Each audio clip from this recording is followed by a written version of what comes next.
je ne vais pas vous révéler tous les secrets du Velay Express, mais je peux au moins vous dire que c'est un chemin de fer historique qui parcourt la région entre la Haute-Loire et l'Ardèche et qui passe par le point le plus haut, qui est à 1062 mètres, ce qui fait de nous le train à vapeur le plus haut de France.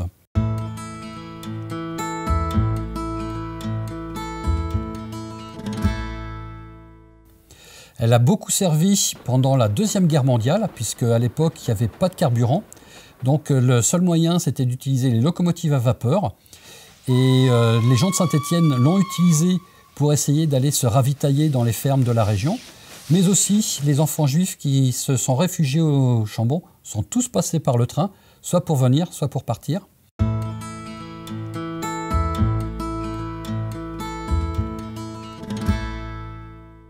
Alors la visite commence avant même le départ du train, puisque en gare de Rocoul, nous avons un petit musée.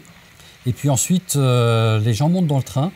Et là, c'est la découverte d'un chemin de fer de montagne. On va longer le Lignon. Et puis, en arrivant en Ardèche, on va découvrir tout le paysage qui s'ouvre, avec la vue sur le Chignac, sur le Mont Gerbier-des-Joncs et sur le Mont Mézinc.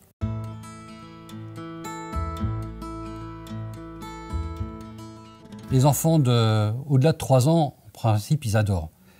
Et puis, à l'intérieur du train, c'est pas comme dans les trains de maintenant. On peut ouvrir les fenêtres, on peut sauter, on peut aller courir d'un bout à l'autre du train, on peut aller voir ce qui se passe dehors. Tout est ouvert.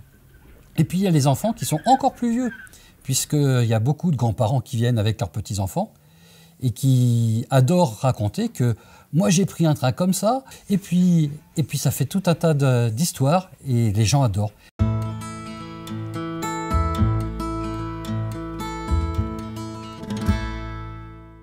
Les familles sont bien accueillies chez nous. En fait, on leur a mitonné un petit tarif spécialement pour elles. Et puis en plus, on accepte les chèques vacances.